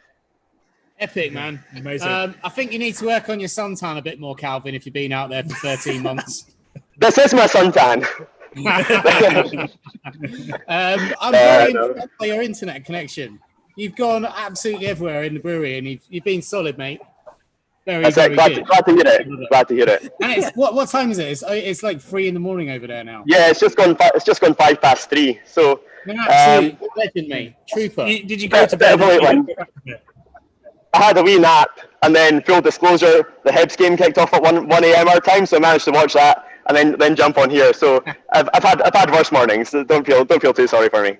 You've definitely earned some of those gin fizzes, mate, for sure. Yeah, for sure. I'll be filling a couple of Krillers to take home, and yeah, who says 4 a.m. is too late for a beer? All right, Calvin, thanks so much for joining us. It's been an absolute pleasure, and all the best. Awesome, and just so you don't feel too bad, I've never heard of Tab Cola either. Cheers, guys. It's because it's not a thing. I think Brad dreamt it. Like, this clear cola, this couldn't be a dream. Guys, in the comments, we are monitoring them when we can. That's why we asked where Calvin's from, which definitely wasn't Brisbane. So do keep commenting. Let us know what you think of the beers. And remember, you can post your reviews on Untapped and keep that leaderboard ticking over. I think Brewdog should be sponsored by Visit Scotland, because they're everywhere. They're absolutely everywhere now, right? And they're just spreading the good word of Scottish folk. It could be, they could expand as well. It could be Visit Australia. Exactly. Visit Ohio, probably needs all the help it can get. Oh, that's rude. All right. No, it's great. I've been there. It's awesome. Well, I'm sure the Brewdog Brewery is. I meant Ohio. I bought a cowboy hat in Ohio, mate. Well, there you go. Visit Ohio. Brad's the new ambassador. Right, so we're going to move on to our next tasting, which is with Overtone, another Scottish brewery. Glasgow, I believe, and we're going to be joined by Kaylee. Hi, Kaylee. Can you hear us? Hello. Hi. Hello. How are we doing? Good, thanks. How are you? Absolutely wonderful. Excellent. Thank you so much. Brad, you've got the beer? I've got the beer. Right, it would be lovely to hear. Tell us about Overtone, because you guys are relatively new to the scene, I think, and probably to a lot of maybe the English beer geeks. Yeah, so we only started in 2018, so in summer. So we're pretty much new. So we're a fully fluid brewery, so that means we've got no core range. We just constantly keep making new beer. So we keep making new beer, like we'll rebrew maybe 2 or 3 a month, but brand new beer, nine rebrews a month, so 9 new beers a month. Sorry. So yeah. Wow. So on Thursday we actually hit 150th new beer. Whoa. So in 2.5 years, that's pretty good. And what kind of styles are you doing that across? Like, I've come across some New England IPAs. Are you doing other stuff? So mostly New England IPAs. We've started doing quite a few sours. We've got a few stouts, but we're now going to start doing a bit more imperial sours. So we've got some stouts kind of lined up as well. But I think our head brewer, he's actually from New England. So he's definitely a big influence on the kind of style that we brew. So there's not really any other brewery in Scotland that are doing New England styles. So yeah, it's really good to kind of be our own market there. So it's great. Yeah, sort of all over the world, like New England IPA is extremely famous, but there are definitely regions where people aren't necessarily brewing them or brewing them to the best quality. And everything I've had from Overtone's been great so far. So I'm looking forward to this beer. What can you tell us about it and the collaboration with the Glasgow Brewdog? So yeah, it was a collab with Brewdog. So we did a double New England IPA. So it's at 8%. So the name is actually Incognito Face Fuzz. So the reason why is incognito is actually a kind of variation of hop, but it also means secret. So the guys that are working in the Brewdog bar in Glasgow just now, what you don't know about them is under their face mask, they've all been doing a competition to who can get the most stupid moustache. So that's kind of the inspiration behind the name. So, now, is this Movember related or is this just wacky behaviour? I think it is actually, but they brewed this a couple of months ago, so then they're still going. If you go on Facebook, you can see how their efforts are going actually. So awesome. Yeah. I mean, I just started this a couple of weeks ago myself. And you, mate? I was gonna have a shave today, but then I thought, why bother when you look this hairy? Yeah, the beer, it's actually, so Oof is one of our kind of biggest, like that's probably our highest rated beer on Untapped just now. It's like one of our favorites. So we've rebrewed it 3 times. I'm not sure if you guys have had it. So it's actually one of our favorites, and the guys from Brewdog Glasgow, it's one of their favorites. So they kind of wanted to do a style that's quite similar to that. So yeah, that's what we did, but we changed it up with the hops that we dry hop with, and it happens to be my favorite 3 hop combos as well. So it's Citra, Mosaic, and Galaxy. It's a wonderfully kind of complex aroma. People don't necessarily associate New England IPA with complexity, but there's definite kind of, I don't know, cinnamon kind of spices coming off of those hops, as well as that classic juicy aroma as well. It's a really kind of like a winter IPA, kind of a nice warming tinge to it as well. I'm getting a bit of like crazy sherbet stuff going on as well, on the nose, which is like kind of blowing my mind. I think it tastes amazing.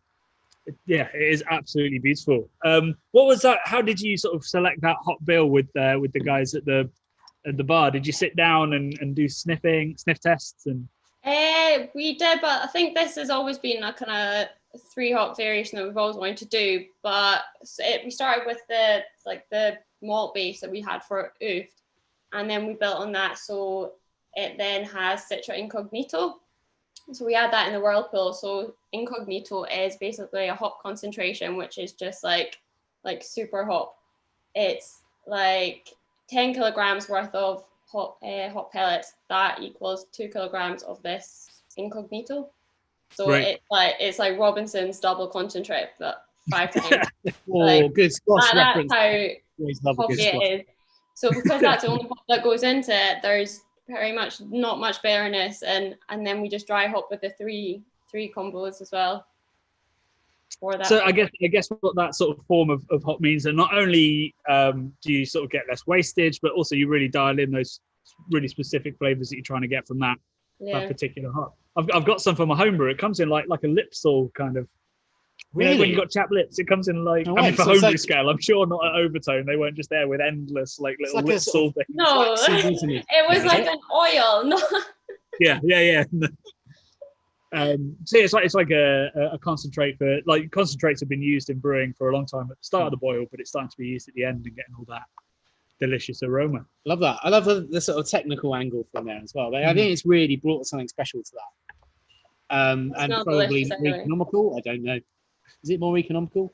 More high tech for sure. High tech. That's right, and it's more like Robinson. Let's say it is. So you were talking about imperial sours and stuff that you were getting into as well. Like I think outside of Brewdog, there's not a lot of brewers going for that. You know, that really thick juicy kind of sour style as well. Is that you guys are wanting to bring that to Scotland too? Yeah, well, there is Vault City that make incredible sours up in Scotland, but we just want to make kind of nice, easy drinking ones, but with the high ABV as well. So we've already done a few sours, so raspberry, just berry, we've done like Mirabelle, plum, and ginger. So we've done quite a few, but now we just want to take their ABV from 5 up to about 8-9%. So it's a bit more enjoyable. Well, yeah. I mean, that's crazy. That exciting. 8%. It's so like delicious and just tropical juiciness. I would not put that 8%. No, I feel like Brad's going to be reaching for the Crowler as soon as we're out of shot. He'll just. That's the dangerous thing about double and triple IPAs, though. They don't taste like alcohol. No. All that talk of gin fizz from the last place we were at out in Oz. It's got that kind of cocktail thing where it's dangerous. You can't tell the alcohol in it. Mm-hmm. It's just such easy drinking, mate. Yeah. That Robinson's double strength. So yeah, I love it. It's just all the tropical. Oh, sorry, it's all the tropical. It's all the mango, pineapple, orange. It's just tropical paradise. Yeah, that's it. Tropical paradise, Johnny. I'd love to hear about the Glasgow brewing scene. Are there lots more breweries coming out of there? Because it's always had some great bars and a reputation. Yeah, so there's always been quite a few good breweries in Glasgow. So because we are quite new, I think we are probably one of the newest. But no, it's a really nice scene in Glasgow, to be honest. They've got quite a few bars, got lots of little bottle shops, quite a lot of independent places. So it's a nice scene in Glasgow, definitely. And the locals, are they embracing the drinkability of the double IPA? Are they were just waiting for it? They weren't. Because we've not had there's not many breweries that are making New England styles. It's kind of like once you get fixed onto a New England style, you're like, okay, that's good. So now we have kind of introduced that, and we've got lots of great fans. They always come and pick up from the brewery, and they're always just drinking our beer. So even the little bottle shops, whenever we brew, like a beer is just coming off the cannon line and it goes straight to their shop that same day, and they're proud to have it as well because it's like, this is the freshest beer you can ever have. So yeah, it's really, really good. Absolutely. Well, thanks so much for joining us, Katie. That beer is absolutely stellar, and I loved like that little spicy note that has come from those hops. It adds a bit of complexity. It's a beautiful beer. Thank you. Hope you enjoy more of it. We're coping. It's a rough gig, but we're doing okay. And Brad has put that Crowler aside from the ones that I might get my hands on afterwards. It's great to speak to you, Katie. Thank you so much. Thank you. Bye. So next we are headed over for another tasting. We're going to be joining Donald Zoko, otherwise known as Reese. He is founder, owner, I think still sole employee of Don Zoko Brewing. /legend. Sorry, /legend and hustler. Yeah. And an excellent baseball hat wearer that I'm already jealous of. There you go. How's that for an intro, Reese? How you doing? Yeah, it was like a boxing intro. I feel like I want to go and fight someone now. Reese, get closer to the microphone. We can't hear you, man. Hello? Yeah, there we go. Sick. Yeah, that was a banging intro. It was like I'm a boxer about to fight someone, but I'm not. We're getting you ready. Yeah, I'll just punch in the orange corner.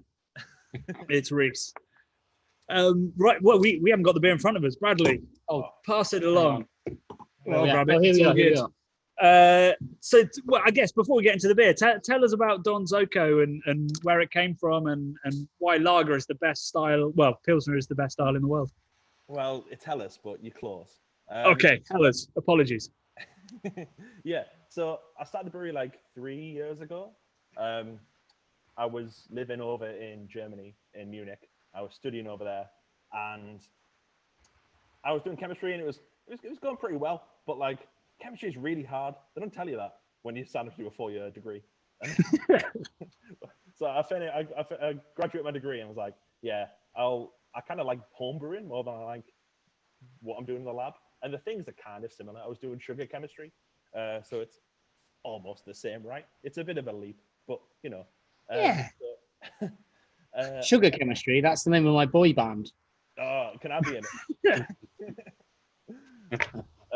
Yeah. So I kind of started. I wanted to make my ideal version of like something that wasn't quite a traditional German lager, something I could just kind of drink with my friends in the park and have a good time. Like something that is kind of a crossover between a light pale ale, a crisp style lager, and something the smaller breweries in Germany do, which I kind of prefer, the ones like in Franconia, like when do a Pils, which is quite hoppy and unfiltered.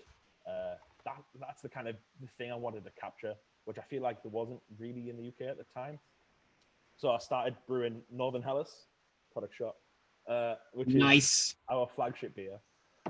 And that's a 4.2% unfiltered lager. And that's pretty much in the first 2 years. It's the only beer I made. So I just kept brewing it over and over and over again, doing little tweaks. And finally I got it where I wanted to. But this year has changed everything completely. And now, like everything else, it changed this year. Yeah, if you didn't know, there's been a pandemic, and it's caused me to kind of branch out and produce other beers. Now I've kind of honed my style, which I kind of like making Don Zoco lagers, and kind of getting the house flavor and character right in all the process. I've kind of felt comfortable to branch out and make other beers. So this year has more been about broadening my range and the styles of beer I produce, but still keeping that essence of what Northern Helles is and spreading it around other beers. Like Big Foam is our like rustic lager, which has spelt and it's very hoppy. Garden Beer, which is our English hop session lager, and one I canned today, Select Pils, which is a really hoppy German lager, German style Pilsner with Tetnau from our farm.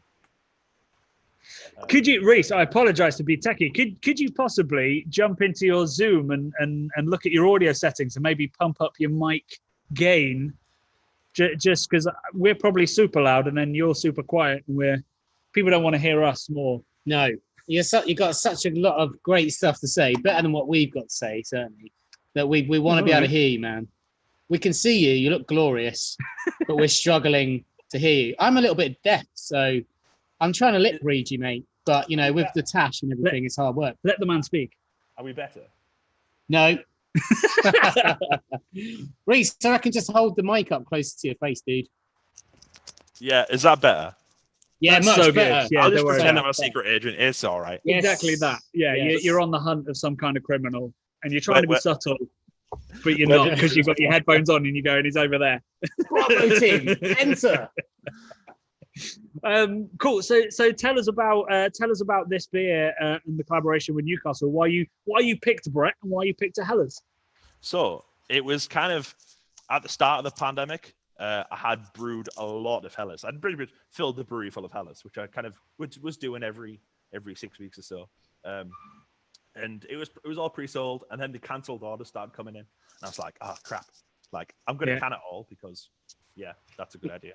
But I've got loads of extra beer. Like, what can I do that's kind of fun? Like, is different. And I tried a beer this time last year in Copenhagen at the Mikkeller Festival by a brewery called Tired Hands. It's called Group, and it's a Fuda aged lager that's got Brettanomyces in. So it's a lager they make and they pump it into Fuda, and that sits for a few months, and it picks up some Brettanomyces character. And it was like the crispest, cleanest mixed ferm beer I've ever had. It had the funkiness of like a good Gers, but then it was crisp and clean, and you could drink a full glass of it without have another one. Didn't have the acidity that might make a third one be a bit. Whew. Yeah, you don't need to crack out the Rennies after 3 glasses. Yeah. I was talking to Ed at Brewdog Newcastle, and we kind of knew we were going to do Collabfest this year because we've never done it together before. And I was like, I've got this. I've told him the idea, and he was all over it. So I was like, great. So I bought some different Bretts. I propped them up, chose which ones I wanted. That kind of smelled pretty good. And then inoculated like 20 hectoliters of Northern Helles. So this is actually the same batch as what you're all drinking now, but clean. I kept a few cans to compare and let the Brett work its magic. And I tried it every few months, and it was amazing to see how things were changing as the Brett kind of attenuated a bit more. The sugars reduced a bit. The acidity increased a little bit. You got loads more funk. Yeah, and it still retained that really crisp, clean, like easy drinking lager characteristic. So I'm gonna crack some open now. I love it, man. If I had to compare this to a pop star, Johnny, you don't have to, but I will. It would be a pre-controversial 1980s Michael Jackson, because it's crisp, it's clean, his vocal talents are stellar, but he's got the funk, a heart, some funky heartness going on. That's it for me. Okay, do you agree, Reese? Pre-controversial Michael Jackson? Yeah, I wouldn't want to. Best reaction ever. Just go with it, Reese. It's easier to go with it, surely. And my brand and his brand don't really intersect. No.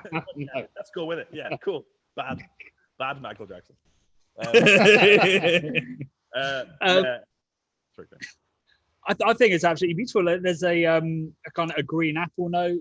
The farmyard stuff is a little bit lower. There's a kind of honeyed note to it as well that probably comes from the malt. It's just so clean that you've dialed right down to just that honeyed German kind of malt character. And it's dry as you like. It's beautiful. I'd session the hell out of this. I think this is incredible beer. Yeah. I'm glad the hops is kind of still poking the heads up after like 8.5 months, and re-fermentation in keg as well. The hops is so it's hello there. Re-fermented in keg as well. Yeah, so it was keg conditioned as well. Yeah. Just because I kind of in those Gers style beers, I like that re-fermentation in bottle. I feel it gives you a bit more foam. It's maybe a bit undercarbed, which is why you're not getting great foam. But the bottle conditioning does give it something. Like, there's a reason a lot of Belgian beers are bottle conditioned still. Mm-hmm. I think that the freshness of yeast character being active again just before you drink it just kind of gives it an extra little dimension. And with it being a little bit tighter than Helles, it's a bit more attenuated, a bit less sugar. I could probably drink a pint of this. Oh, I totally could. Smash it, mate. I tell you what, you're wearing the wrong hat this evening, sir. Shouldn't have been wearing a trucker's hat. You should have been wearing a wizard's hat, because you've done some magic with this beer. There you go. Brad's peaked. In fact, Reese is so impressed. I think he's frozen. He's frozen. Either that, he's just signed off. He's like, no, I can't work under these conditions. He's back. He's back in the wood. Hey! I hope you weren't talking. I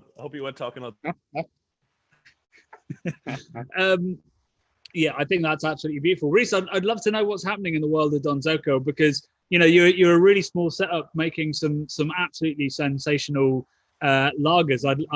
I'm fingers crossed you're doing well in lockdown and surviving and managing to grow. I think Reese might have left the building, but certainly he's probably too busy packaging more Northern Helles. No, he's back. He's back. Hey. That was something. Yeah. Did you forget to put the money in the meter, Reese? What's going on? Yeah. Hartlepool, our connection to the outside world is very, very low. But I wanted to know how you've been faring during the lockdowns and during the pandemic, and whether you're still managing to grow and keep making the beautiful beers that you do. Yeah, it's been pretty hard, man. It's kind of forced the business, I guess, to kind of like mature a bit. It's forced it to zig and zag in different ways, as everyone. And I feel like I'm a bit stronger for it. I've got loads more beers. I've kind of tightened up production a bit. I've managed to have loads of time to work on mixed firm stuff. So I've got like half my production now is mixed firm beers, which is a really really? Yeah, I got a lot of good fruit this year. And a lot of beers are ready to package now, which is going to be fun. Like the web shop on donzoco.co.uk. It's been a real lifesaver. It's good to have that relationship with customers. I've never really sold direct to the public before, just through permanent lines and through pubs in Newcastle and Manchester. It's great to send people beer and have them order every month and buy mixed packs, and it's nice. It's good. It's been interesting to see though, because I think that lots of breweries, when they've been faced with a bit of time off, a bit of time in tank, they've gone, well, we'll put some lagers in. But if you're a lager brewery, you've gone, you know what, I'll just let it ferment even longer. I'll just make these mixed fermentation beers that probably won't come out until pandemic Mark II in 3 or 4 years. Yeah, that's why I can do a 9-month-old beer for Collabfest, because I've got the time and space. And if you're selling direct to the consumer, they're getting it fresher. You're not under pressure to produce as much. You can let the beer hang out in tank a few more weeks because the extra kind of revenue from selling direct to people kind of covers it. So it's let me make better beer for sure, which is kind of a weird thing, but it worked out. And I assume, given that it's still you brewing, do you still brew down the road and truck it to where you are and ferment it there? Yes, so I'm brewing at the moment at Full Circle in Newcastle on a Right. 30 hectoliter SSV kit, and then literally goes on a flatbed, and then I drive it down to Hartlepool to my fermenters, fill the fermenters, ferment it, package it, send it out again. So I am on the lookout for it. I've got a new premises I'm negotiating on, touch wood, looking to move a bit towards maybe like Manchester way, and have a tap room and get more beer out there. Because at the moment I'm still producing like no beer. It's still me doing everything. So I'd like to be able to hire someone to help out. So I can maybe sleep. Well, Reese, it's been a pleasure having you. We'll let you get back to trucking beer around and sending through your web shop. This beer is absolutely stunning. And it's been a wonderful palate refresh from some big old beers. The trucker hat makes sense now. Now I know you're trucking the beers Trucking the beer around, yeah. Hey, have you got your CB radio ready, Reese? Yeah, I've got the honk. And on that note, we'll love you and leave you, man. Love Lou and leave Lou. There we go. Cheers, Reese. All the best. So, right, now we are headed over. We continue the world tour of Brewdog bars and breweries by heading over to the US, over to Ohio, which I insulted about half an hour ago. So this could bite me in the ass. Do you know what? I reckon it was we're from the Craft Beer Channel. If you don't know it, go check it out on YouTube. We make documentaries around the world, Johnny, don't we? We do. We talk about stories and you know the people who make the best beer in the world. We've covered a lot of Brewdog stuff, and luckily enough, I think it was last year, I got to go on the inaugural Brewdog Airlines trip over to Ohio, which was amazing. Yeah. The dog Needed more house over there. toilets. Needed more toilets on the flight. Go watch the video for some hijinks where we nearly had to divert to New York, mate. People had drank so much booze on the flight. There's lots of toilets in New York. Yeah, it was crazy. Like James was coming on a tannoy and so, like for real, like saying we're gonna have to land early because you bunch of pissheads of like you've drunk too much beer, basically. It was incredible. But the whole trip over there was amazing. Doghouse, special place to stay. And we're heading there right now, aren't we, Johnny? Yeah, we are going to Columbus Brewdog to have a tour and a chat. We're going to start with a VT, which is tech for bit of pre-recorded. No, we'll be joining them live at their experimental, their nano kit for a chat with Nick. So we'll head over to Columbus. Hey guys, my name's Keith. I'm head of special projects here at Brewdog USA, and today I'm going to give you a tour of our 100,000 square foot brewery in Columbus in the heart of Ohio.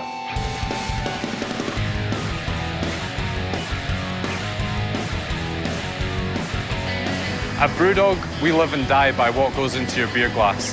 Behind me is our 200 hectolitre state-of-the-art brew house with an annual brewing capacity of 500,000 barrels of beer per year. In 2020, we're looking to ship to 20 different states across the US and get some incredible craft beer into the hands of you awesome people. Here we have our 10-barrel pilot kit. The guys experiment with some cool new beers and interesting beer styles. We put it into our bars across the US and also do small batch can releases. If something goes down particularly well with you guys, then we'll move it on to our big kit. Here at Brewdog USA, we put our beer into cans and kegs, which help keeps our beer ultra fresh until it gets into the hands of our incredible customers. Behind me is our unbelievable state-of-the-art canning line from KHS, which can can an unreal 30,000 cans per hour. Today we're canning Punk IPA, the beer that started it all, the beer that started our revolution. We have 35,000 square feet of warehouse space here at Brewdog USA. We also have 7,000 square feet of cold storage. We store our beer cold until it gets into the hands of our customers because we're focused on freshness and quality.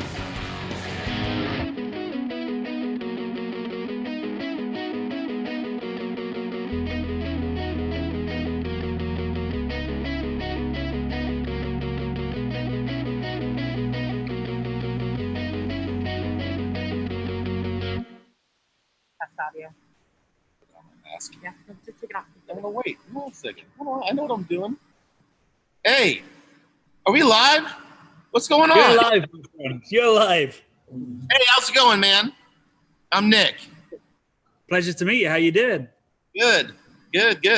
What is your name, sir? I don't really know much about what's going on. I got pulled out of bed this morning to come do this, and, and I'm awake and I'm showered, and I'm sitting here talking to this fine young man. What is your name, sir? My name is Johnny. Thanks for calling me young.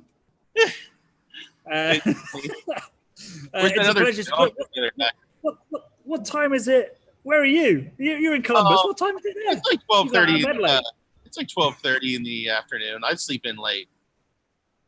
There you go. Tell us your role at Brewdog Columbus, and then let's have a chat and have a tour. Yeah.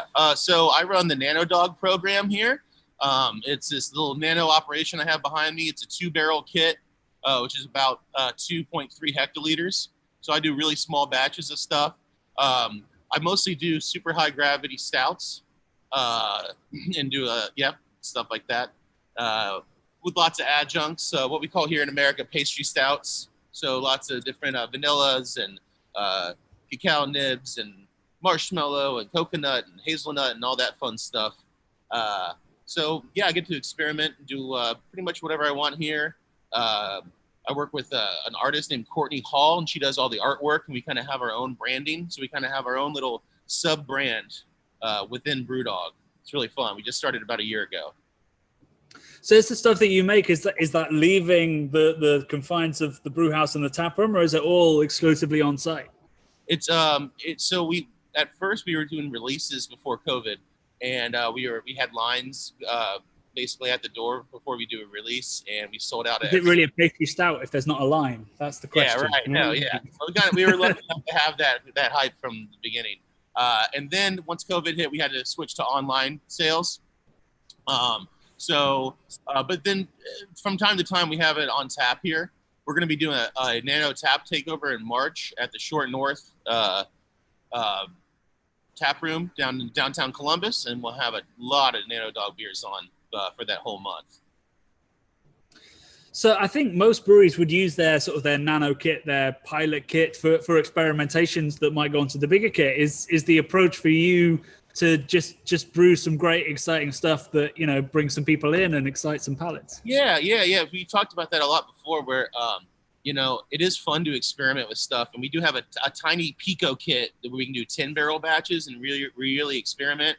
But my vision was always for Nano Dog to execute some of the beer styles that are more difficult for us to execute, even on the pilot kit, whether that's because of the brew house, maybe hampering your recipe, but then also just how expensive the ingredients can be. So we can spend a lot of money per ounce on a beer, and maybe if it doesn't work out, it's not quite as big of a loss, as it would be if we spent that kind of money on a 20-barrel recipe. Although so far we haven't dumped anything. Everything's been really good so far. And what have been your favorite recipes that you've produced? What adjuncts do you love to play with? So the base stout, I have a few different base stouts and I've been tweaking with the grains on those. But as far as adjuncts go, vanilla beans, I like to use a variety of vanilla beans.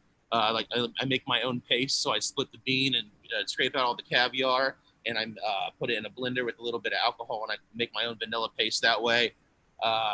So I like to use lots of different vanillas. Coconut's probably my favorite.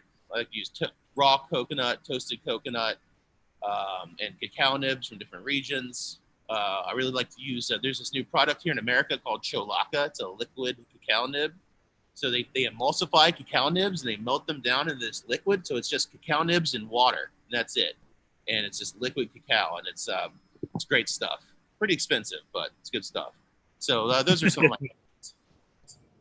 Cost is not an issue when it comes to pastry stout. We just want more and more and more and more. More of it. Yeah.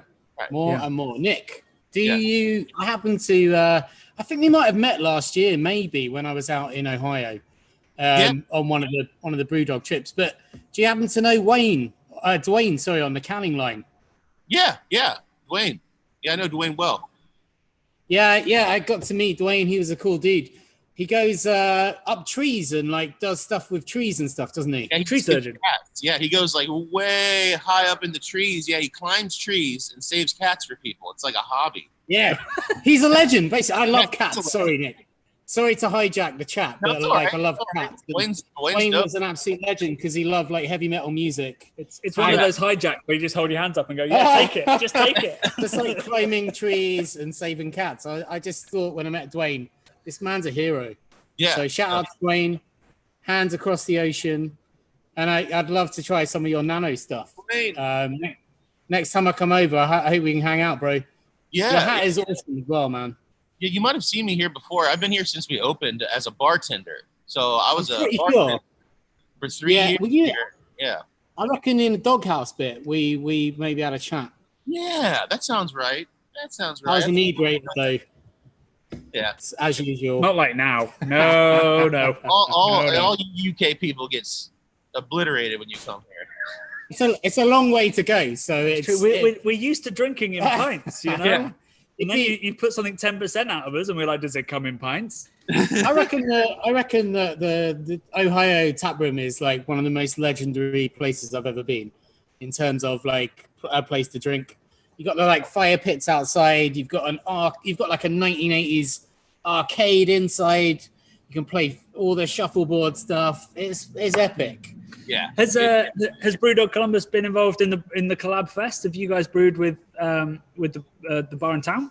Yeah. So we have a few different beers. I'm actually drinking one right now. So this is one of my favorite breweries in Columbus called Pretentious Barrel House. Josh Martinez. He's great. So they only make sours. They only make barrel aged sours mostly. But we got together with them and made Pretentious Jane. So it's a sour version of Hazy Jane with guava and pineapple. That's great. Yeah, it's nice. It's got that like plenty of pineapple, but then also kind of that guava stink that I mean in a nice way. Guava's got kind of this like stinky fruit. Yeah, it's like it's like a heavy fruit, you know, like a very ripe. Stank. Tropical stank. Yeah. Tropical stank. That is a beer name. Tropical stank. And a music genre. Yeah. We need some high-vis jackets. That's what I've learned from this thus far, Johnny. I really want a high-vis jacket. I love your orange high-vis jacket. Yeah, no. See, I'm worried that if I didn't wear this, Sven, so you know Sven, he's the brewer in London. Yeah. Yeah, I did a beer with him a little while ago, and if I didn't have my high vis and my glasses on, he would chastise me. So I wanted to make sure that. That's his thing. But then I collaboration paused while Nick gets his high vis and glasses on. There you go. Well, safety is important. We should just make that clear on our live stream. Health and safety is important always. As is sampling pastry stout. Nick, thank you so much for joining us. It's been an absolute pleasure. It's been great to let Brad relive his what's called Toilet Gate on Brewdog Airlines. Cheers.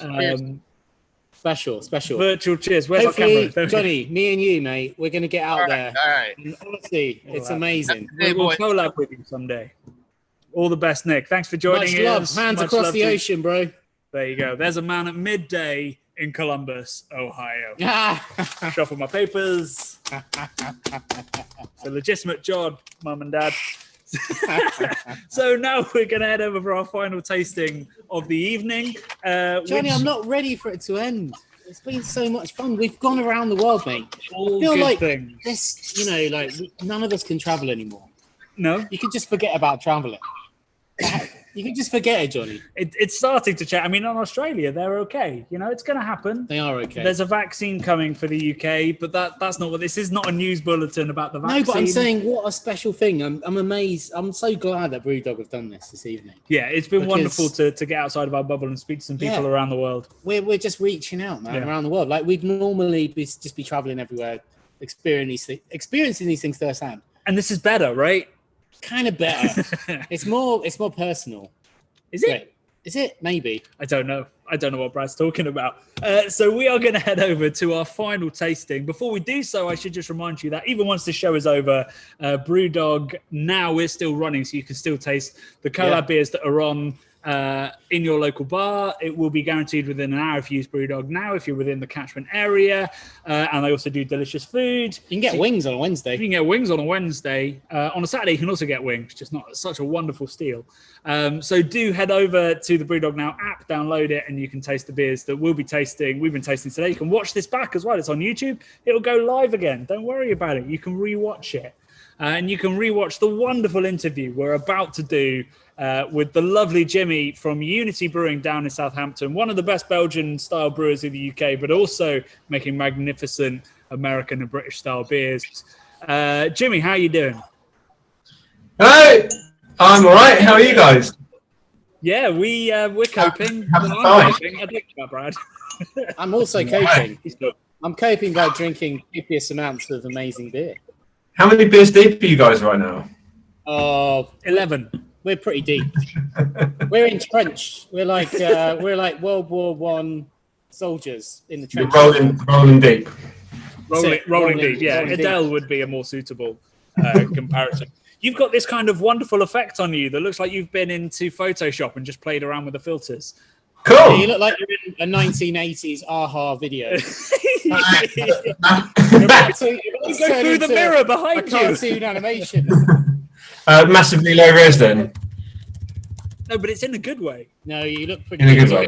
You look painterly, I would say, Jimmy. And we can Cool. hear you beautifully. That's what's important. So I'm very excited about this beer because according to our notes, it says West Coast. Which is Well, a style yes. I'm not aware of. Yeah, it is and it isn't. It is and it isn't the West Coast. Yeah, we called it a California IPA. Okay, so what's the difference? Let's start there. So it is West Coast, but it's new school West Coast, basically. That's what it's kind of inspired by. I mean, it's a bit too hazy, to be fair, to be proper West Coast, or even a proper California IPA, but ironically, it tastes more like old school New England rather than actual West Coast.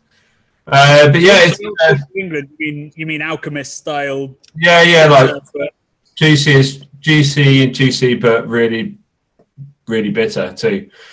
Yeah, man. But it's I'm really into breweries like Green Cheek, those guys, and like other Highland Park and people like that on the West Coast that are just like banging out these amazing kind of new school West Coast IPAs that have got super pale malts. There's none of that kind of caramelly, chewy kind of thing that, and like really, really fruity hops as well. So it takes away that, what we know as West Coast, which is that piney grapefruit, loads of caramelly, chewy malts. We basically strip all of that out, and it's just like Pilsner malt, a little bit of dextrin malt, and really, really fruity hops. And that's what everyone's doing on the West Coast right now. And it's really, really exciting, I think, because you've got all that bitterness, but it's really, really clean and really, really crisp.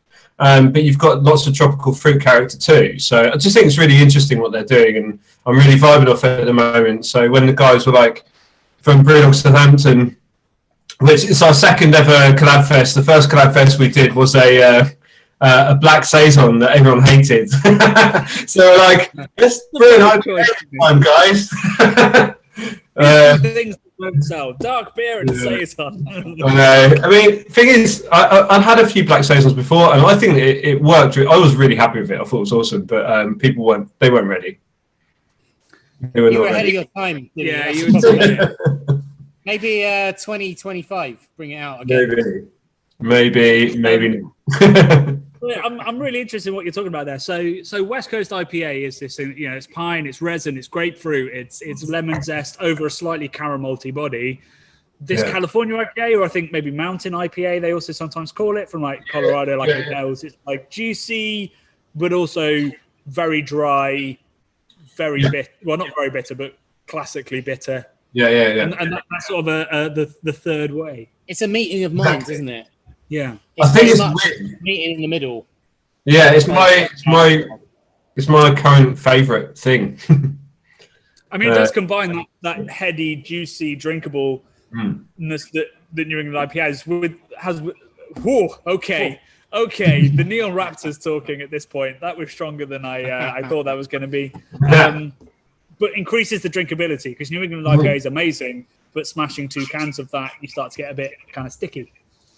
So this is that lovely balance between the two. Yeah. Yeah, I mean, it's come out a little bit more juicy than I was expecting. We used our normal house yeast, which you guys have done a video on before, which the Verdant IPA yeast, which is what we use for most of our beers. And it produces a little bit more glycerol and doesn't like to drop right at all.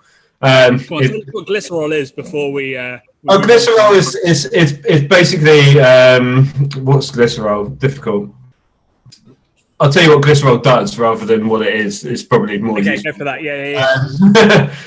So glycerol basically gives you like that sort of silky mouthfeel. So it's really important in New England IPA that like really sort of almost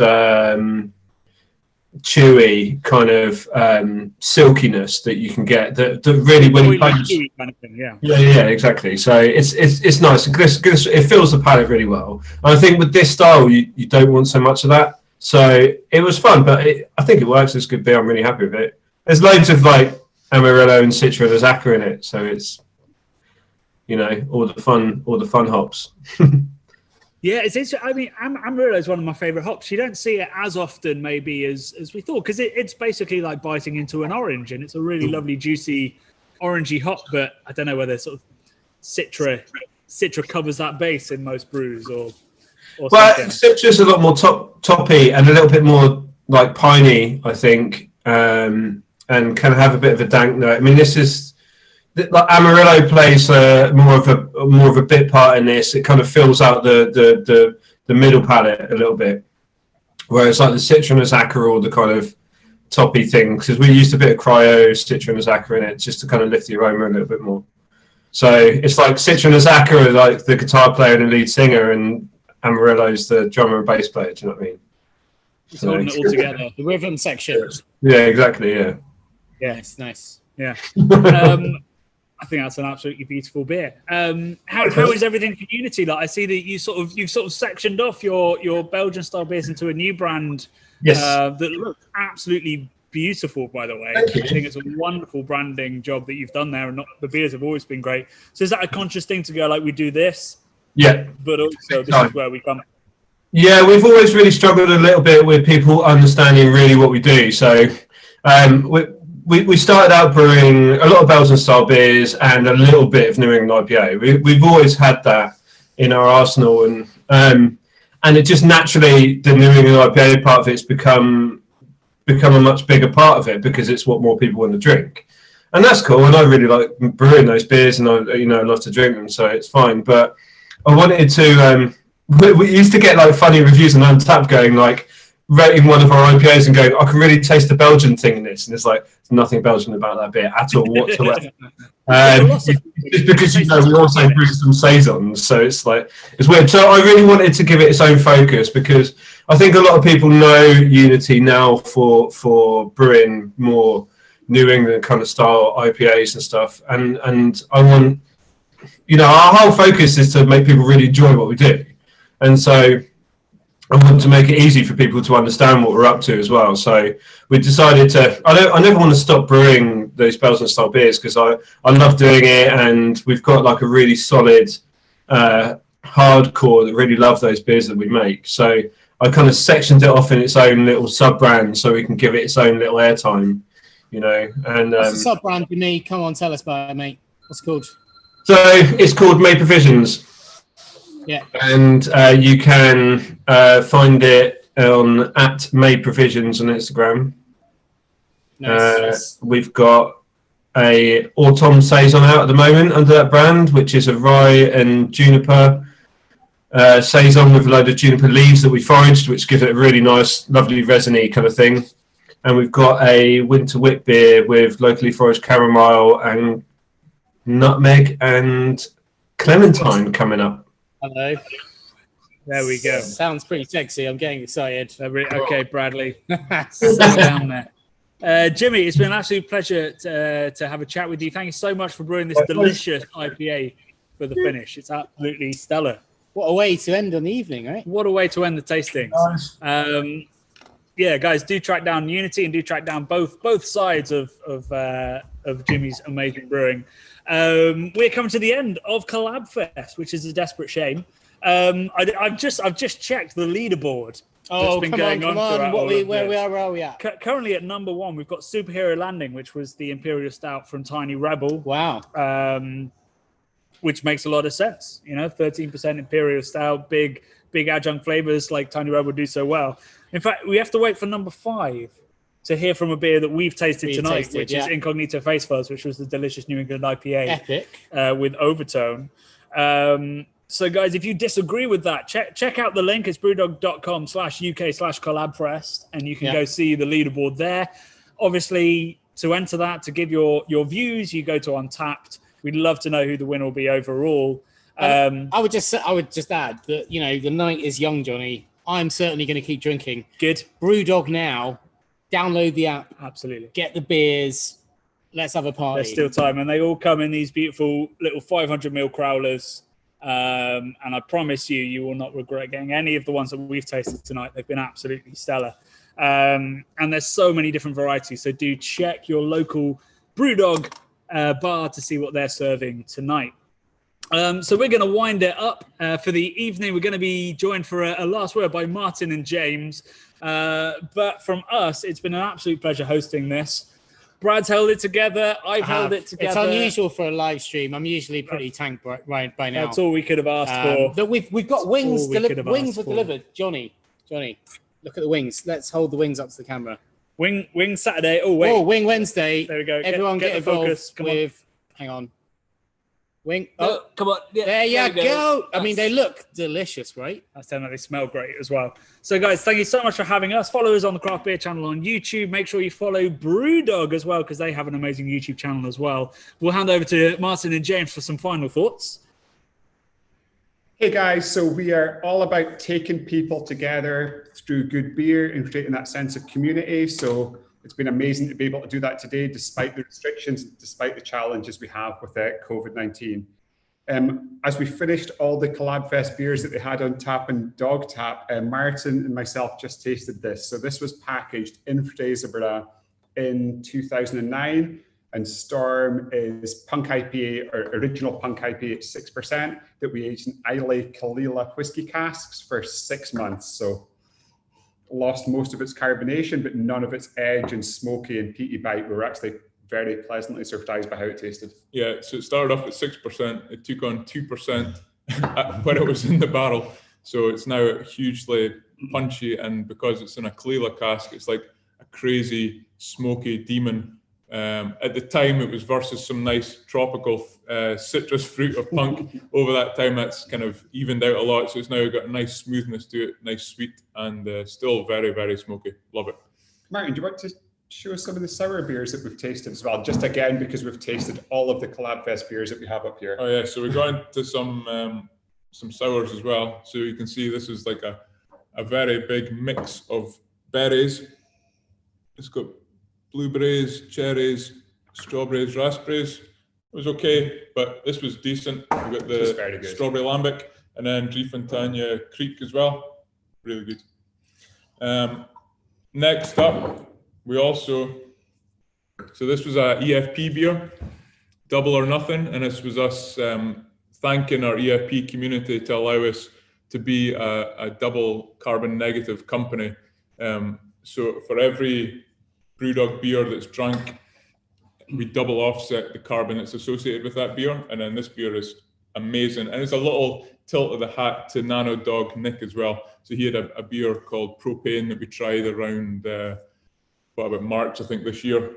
So we've kind of taken some hints from that and made this one, which is a nice hazy IPA, but it's also got a big punch of pineapple and some marshmallow in there too. So if you can imagine like a super sweet pina colada, incredible. Cheers. Yeah. We're also very excited about these 5-litre Punk and Hazy Jane mini kegs. We're filling them just now. They're going to be in Tesco and our online shop in the next few weeks. Perfect for any Christmas party you might have. Just want to say a massive thank you to all of our bars, but most importantly, all of the partner brewers when it comes to Collabfest. The selection of beers, the depth of flavor, the diversity of styles has been absolutely astounding. So much fun to taste them and kind of see the imagination and passion that goes into all of these beers. So huge shout out to everyone in our bar team and our partners who helped us make Collabfest happen. It's a fantastic thing and so delighted to be able to make it happen digitally despite the restrictions this year. So thank you, everyone. And well done to Johnny and Brad for helping us out tonight, and Calvin for staying awake. Yeah, Calvin, 3 a.m. in Australia. But yeah, great to see our satellite operations in Australia, and Keith and the guys in Columbus, and then the guys in Germany as well. So yeah, everyone have a good evening. Hope you guys enjoyed the beers. Thanks to everyone for hosting. Good night. We love you. Stay safe and find some good beers.